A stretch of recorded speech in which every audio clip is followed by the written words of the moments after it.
Hey guys, you're watching History by Year, and today we've got something awesome for you. France in 2025 has become a focal point of civil unrest, political polarization, and social transformation. Known for its vibrant culture, strong democratic values, and history of revolution, the nation once again finds itself in the midst of a storm. Across cities like Paris, Marseille, and Lyon, protests have erupted over economic reforms, immigration policy, housing crises, and political dissatisfaction. It is a year that has not just tested the resilience of French institutions, but also revealed deep fractures within French society.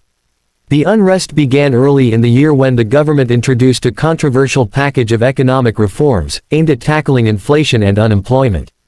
The policies included pension restructuring, increased taxation on digital services, and cuts to public welfare programs.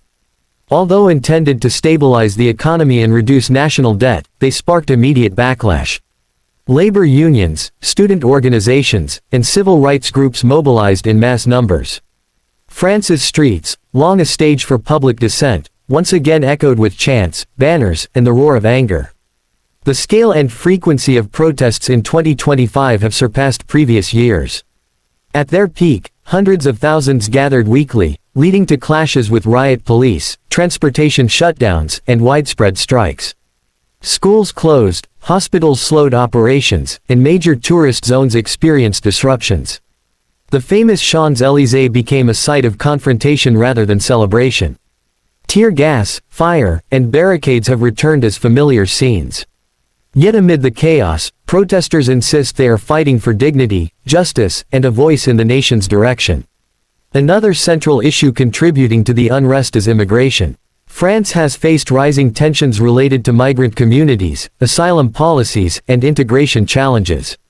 Right-wing parties have gained momentum by exploiting fear, calling for stricter immigration laws and stronger border controls.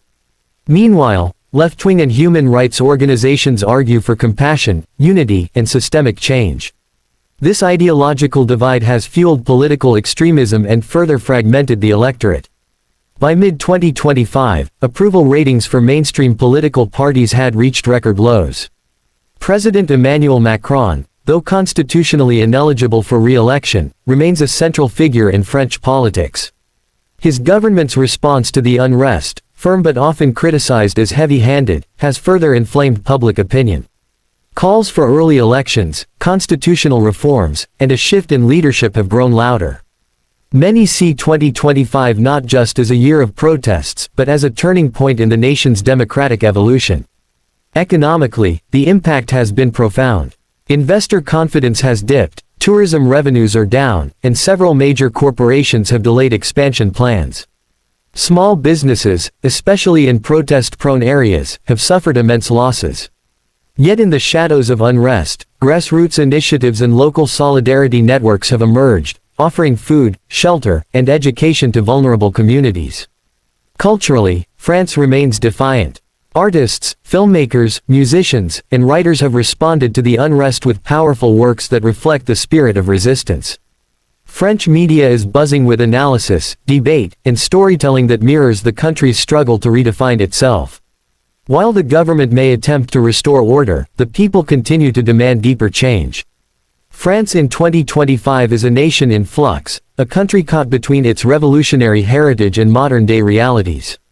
The unrest is not just about policy, but identity, belonging, and the future of the republic.